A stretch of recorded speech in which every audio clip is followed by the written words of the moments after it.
Clerk. Private members' business, notice number 4, motion relating to endometriosis. The member for Forrest. Thank you, Mr Deputy Speaker. I move the motion relating to endometriosis in the terms in which it appears on the notice paper. Thank you. I want to thank the Health Minister, Greg Hunt, and the Turnbull Government. Both are determined to do more to support endometriosis sufferers around Australia. This chronic disease has been historically under-recognised amongst both the medical fraternity and the general public. So why does endometriosis matter so much? It matters because at least 700,000 women and girls in Australia are living with this disease today. Some research indicates it is more common than breast and prostate cancer, as well as diabetes. Around the world, approximately 176 million women and girls are suffering from endo. Endometriosis is a chronic progressive disease, usually resulting in severe, debilitating chronic pain, often leading to infertility. It significantly impacts on the social and economic participation and the psychosocial health of those women affected. It is taking at least 7 to 10 years to diagnose, and at the moment there is no cure for endometriosis. I want to actually thank the Minister for Health, Greg Hunt, for his commitment to the women and girls suffering from endometriosis. He has led the way in his ministerial portfolio. He commissioned the first ever national initiative, the first ever Australian National Endometriosis Plan, which is focused on 3 priority areas to help improve the lives of Australian women and girls who live with endo. The priority areas of the plan are public awareness and education, clinical management and care, and research.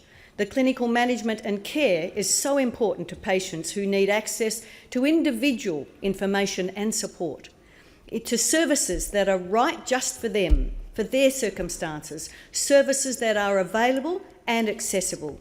So committed is Minister Hunt that earlier this year he announced $2.5 million from the Medical Research Future Fund for Australia's world-class researchers to develop improved diagnosis and treatment options directly aimed at improving patient outcomes for endo sufferers. In this year's budget, the Turnbull Government committed a further $1 million to actually increase the awareness and understanding of endometriosis amongst general practitioners and other frontline health professionals, the actual coalface. This is where, early in the process, young women's symptoms need to be taken seriously. I want to thank all those who've helped draft the first endo plan, the endo patient advocates, the Australian Coalition for Endo, the researchers, clinicians, patients themselves, and members of Parliament who were part of it. Equally, I want to thank everyone who has contributed to the plan during the consultation process and those very courageous women who have sent me their personal stories. Even the dads and mums who talk to me constantly about their daughters' battles with endo. I want to thank my daughter Kylie for allowing me to share her endometriosis story. Not easy to do for her or for me. But what Kylie and I both want is to warn every other young woman to take the symptoms seriously. Please persist until you get a GP and a gynaecologist who will take you seriously. Well, it is too late for Kylie. It is too late. It is not too late for the thousands of young women in Australia and around the world. It took Kylie nearly 20 years to get that diagnosis, and what she suffered during that time is what thousands of women around Australia are suffering right now and have suffered for so many years. The government's groundbreaking National Endo Plan is due for release in July. As an Endometriosis Australia ambassador, I am very proud of this, and I thank Minister Hunt. Thank Minister Hunt for taking me seriously when I knocked on his door and talked about how serious this issue is.